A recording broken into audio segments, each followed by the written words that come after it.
ভ্রমণপ্রিয় বাঙালির 1-2 দিনের ছুটি পেলেই সবার প্রথমে যে জায়গার কথা মনে পড়ে তা হলো দীঘা। কথায় আছে দীপুদা, অর্থাৎ দীঘা, পুরী, দার্জিলিং। তাই আজকের আমাদের এই ব্লগটা হলো দীঘা নিয়ে। আমাদের এই ট্যুর ছিল 2 নাইটস 3 ডেজের। এই 2 রাত্রি 3 দিন আমরা কোথায় ছিলাম, কি খেলাম, কোথায় কোথায় ঘুরলাম, এই সব কিছুই তোমাদের সঙ্গে শেয়ার করব এই ব্লগের মাধ্যমে। তো চলো বন্ধুরা, welcome to our new blog. তোমরা সবাই কেমন আছো? আই হোপ তোমরা সবাই ভালো আছো। তোমাদের ভালোবাসায় আমিও ভালো আছি। তো বন্ধুরা, এটা ছিল আমাদের ফার্স্ট টাইম ট্রেনে করে দীঘা যাওয়ার এক্সপিরিয়েন্স। এর আগে বাইকে, গাড়িতে, বাসে সব কিছুতে করে আমি দীঘায় গেছি, বাট কখনো আমি ট্রেনে করে যাইনি। ছোটোর থেকেই খুব ইচ্ছে ছিল যে আমি কোনো একদিন ট্রেনে করে দীঘায় যাব। তো বিয়ের পরেও সঞ্জীবকে অনেকবার বলেছি, কিন্তু ও কখনো নিয়ে যায়নি আমাকে ট্রেনে করে। তো এই ফার্স্ট টাইম আমরা ট্রেনে করে দীঘা যাব, তাই জন্য আমি খুব এক্সাইটেড ছিলাম। তো সকাল সকাল দেখো, একদম এখন বাজে ওই 6টা 35-40 মতো, এখনও প্ল্যাটফর্মে ট্রেন দেয়নি। আমরা এখানে একটু ওয়েট করছি, ট্রেনটা দিলেই আমরা ট্রেনের দিকে এগিয়ে যাব। সঞ্জীব আর মিঠি দেখো এগিয়ে চলেছে, আমিও চলছি পিছন পিছন। তো চলো তাড়াতাড়ি ট্রেনে উঠে পড়ি, তারপরে কথা বলছি।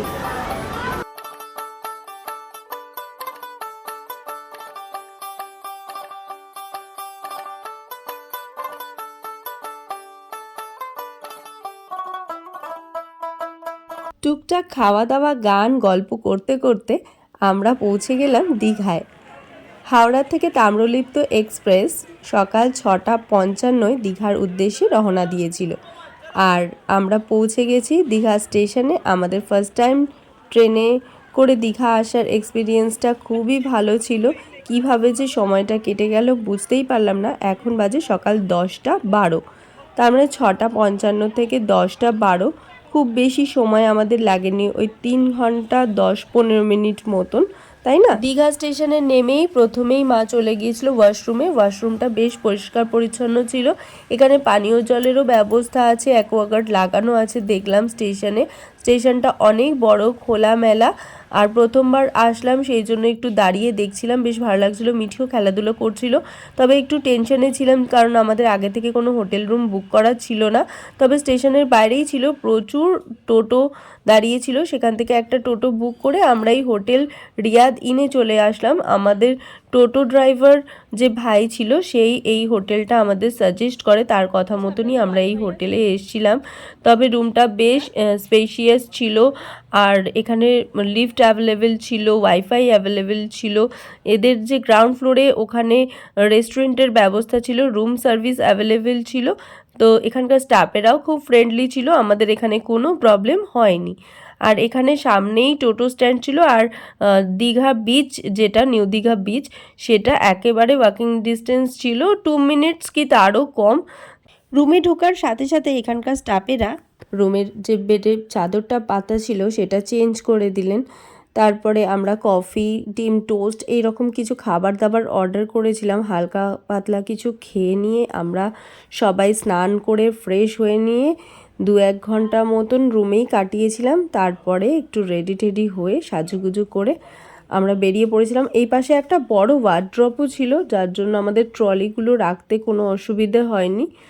তো সবাই ফ্রেশ হয়ে স্নান টান সেরে বললাম চলো একটু সমুদ্র দর্শন করে আসি। এই রুমটার কিন্তু বড় একটা ব্যালকানিও ছিল, আর ঢুকতেই ছিল সামনে একটা বড় সাইজের মিরর।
শীতের এই আমেজে দুপুরবেলা সমুদ্রের ধারে বসে রোদ পোহানোর সুখ কিন্তু একেবারে স্বর্গসুখের সমান।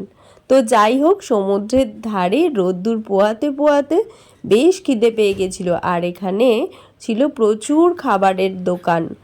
আর ছোট বড় সমস্ত হোটেলেই কোনোটা এসি কোনোটা নন এসি, তবে আমরা একটা এসি হোটেল দেখেই ঢুকেছিলাম, যেখানকার খাবার দাবার বেশ ভালো ছিল। শেষ পাতে মিষ্টি দই দিয়ে আমরা আমাদের খাওয়া দাওয়া শেষ করে চলে এসেছিলাম হোটেলে। লম্বা ঘুম দিয়ে ঠিক যখন ঘুম ভাঙলো তখন সন্ধে হয়ে গিয়ে চারদিক অন্ধকার, আর ব্যালকনিতে এসে দেখলাম ঠিক এইভাবে চারপাশ সাজানো। হাতে একটা কফি কাপ নিয়ে ঘন্টা দুয়েক সময় কাটানোর পর একটা টোটো ধরে আমরা চলে আসলাম ঢেউসাগর পার্কে। আর দীঘার বুকে এত সুন্দর সাজানো গোছানো একটা পার্কের প্রবেশ মূল্য মাত্র 10 টাকা। 10 টাকা দিয়ে টিকিট কেটে আমরা ভিতরে ঢুকতেই দেখলাম প্রচুর ফুচকা স্টল, খাবারের স্টল। আর ফুচকা দেখে লোভ সামলাতে না পেরেই দাঁড়িয়ে গেলাম ফুচকা খেতে। আমি বলি, এখানে ফুচকার সাথে নানান রকম ফ্লেভারের জল ছিল। আর কলকাতার তুলনায় কিন্তু ফুচকার দাম ওখানে অনেকটাই কম, কিন্তু স্বাদ কিন্তু অতটাও ভালো ছিল না। তবে তোমরা যারা এখন টেস্ট করোনি একবার টেস্ট করতে পারো, খুব একটা খারাপও নয়।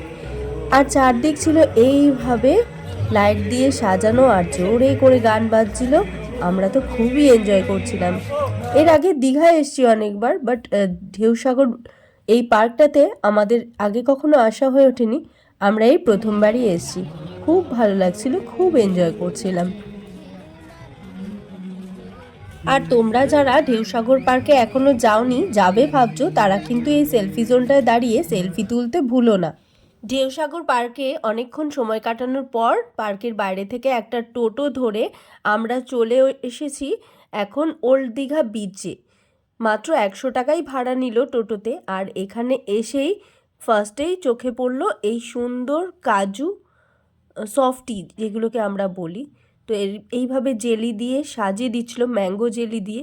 অনেক রকমের ফ্লেভারের জেলি আছে, তুমি যেটা চাইবে ওরা সেটাই দেবে। খুব সুন্দর সাজিয়ে দিচ্ছিল, আর খেতেও কিন্তু মারাত্মক টেস্টি ছিল। তোমরা আসলেও এটা কিন্তু একবার টেস্ট করো।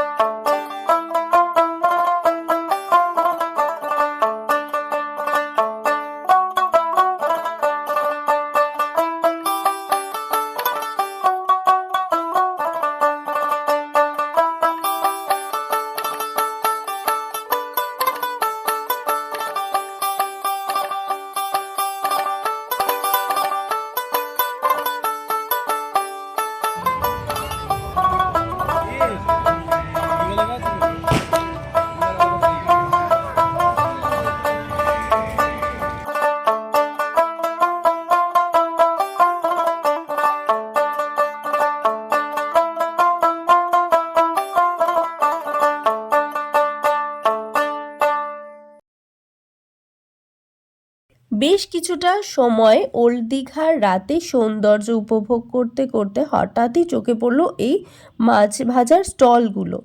এখানে কে কোন মাছ ভাজা খাবো সেগুলো পছন্দ করে নিজেদের মতন করে মিঠি নিয়েছিল, চিংড়ি ফ্রাই মা নিয়েছিল, পমফ্রেট ফ্রাই আমি নিয়েছিলাম, তোপসে ফ্রাই।